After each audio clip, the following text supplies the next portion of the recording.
আসসালামু আলাইকুম রহমতুল্লাহি বারাকাতুহু। সম্মানিত দর্শক ও শ্রোতা, চলে আসলাম আরেকটি ভিডিও নিয়ে। আজকের আলোচনার টপিকস তথা বিষয়বস্তু হচ্ছে শয়তান কিভাবে মানুষকে ধোঁকা দেয়।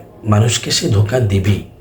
কোনো ভালো কাজের উদ্দেশ্যে যখন মানুষ কোনো কিছু করবে তখন তাকে ধোঁকা দিবে, সেটা বাধ্যতামূলক। সম্মানিত দর্শক ও শ্রোতা, একটি ঘটনার মাধ্যমে শয়তানের এই ধোঁকার যেই ব্যবস্থাপনা সেগুলো আপনাদের সম্মুখে তুলে ধরব। এক বৃদ্ধ মুরব্বী বাবা, উনি অজু করতেছেন। অনেক পরহেজগার লোক, প্রতিনিয়ত প্রতি ওয়াক্তে তিনি জামাতে নামাজ আদায় করে। তাকে ধোঁকা দেওয়ার জন্য, তার আমলকে কমানোর জন্য, তার নেকি কমানোর জন্য শয়তান তার কাছে আসছে। এসে বলতেছে, চাচা অজু করেন। যুবকের রূপ নিয়ে যখন শয়তান আসছে, বলতেছে অজু করেন। তিনি বলতেছে, হ্যাঁ অজু করতেছি। শয়তান ডাক দিয়ে বলে, চাচা আপনি নিশ্চয়ই নামাজে যাবেন। মুরব্বী বলতেছেন, হ্যাঁ আমি নামাজে যাব। মাগরিবের নামাজ পড়ে আসছি, এশারের নামাজ পড়তে যাব। শয়তান বলতেছে, কাকা আমি তো ওইখান দিয়ে আসলাম, অনেক বৃষ্টি হচ্ছে, তো বৃষ্টির জন্য ওই জায়গাটা অনেক পিছলে হয়ে গেছে, যার ফলে আপনি যদি যান তাহলে এই পিছলে জায়গায় পড়ে যাওয়ার সম্ভাবনা বেশি।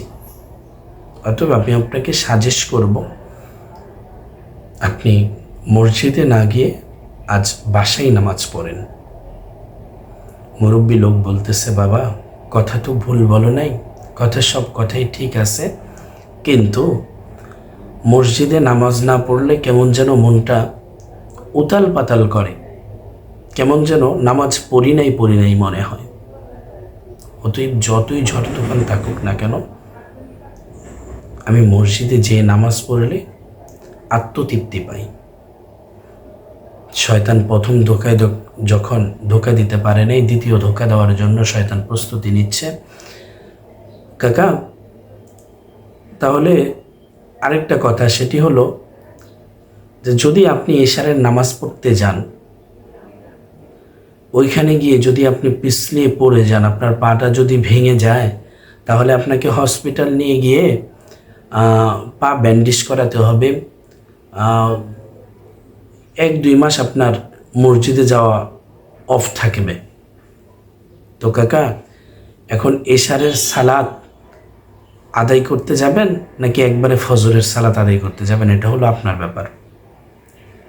মুরব্বী ডাক দিয়ে বলতেছেন, বাবাজি রে, নিঃশ্বাসের এমন কি বিশ্বাস আছে? তুমি আমাকে একটু গ্যারান্টি দাও তো, যে তুমি বলতেছো আমি অ্যাক্সিডেন্ট করে পা ভেঙে 2 মাস বসে থাকবো, আমি যে ফজর পর্যন্ত বাঁচবো এর কোনো গ্যারান্টি আছে? শয়তান অতিষ্ঠ হয়ে গেছে, কি নাসর বান্দারে, তারা ধোঁকা দিতে পারতেছি না। শয়তান এবার কি বললেন যে, চাচা যাই হোক, আপনি যেহেতু মসজিদে যাবেনই, তাহলে কিছু মনে না করলে আপনি আমার কোলে উঠেন, কাঁধে উঠেন, আমি আপনাকে মসজিদে পৌঁছে দিব। চাচা বলতেছে, ধর্মিয়া আপনার কাঁধে আমি উঠবো কেন? শয়তান বলতেছেন, কাকা আপনার ছেলে হলে কি আপনি উঠতেন না? কত দরদ শয়তানের। শয়তান কি করলেন, তাকে কাঁধে নিয়ে মসজিদে পৌঁছায় দিলেন। অপর যে শয়তানগুলো দূর থেকে দেখছিল, তারা রাগে ক্ষোভে রাগান্বিত হয়ে ওই শয়তানকে বললেন, সব সময় লিডার আপনি সব সময় শিক্ষা দিয়েছেন আমাদেরকে একটা, আপনি করলেন আরেকটা। শিক্ষা দিয়েছেন মুসল্লিদেরকে মসজিদে যেন না যেতে পারে সেই অসওয়াসা দেওয়ার জন্য, আর আজ আপনি নিজে নিয়ে যেয়ে মসজিদে ঢুকিয়ে দিয়েছেন। শয়তান ডাক দিয়ে বললেন, আমি যা বুঝি তোমরা তা বুঝো না, কেননা হাদিস শরীফের মধ্যে রাসূল করিম সাল্লাল্লাহু আলাইহি ওয়াসাল্লাম বলেছেন, বান্দা যখন কোনো নেক আমল করার জন্য এক কদম ব্যয় করে, এক কদমে কদমে কদমে আল্লাহ পাক রব্বুল আলামিন তার সব লিপিবদ্ধ করতে থাকে। সুবহানাল্লাহ। প্রতি কদমে 10টি করে নেকি তার আমল নামার মধ্যে লেখা হয়। আল্লাহু আকবার।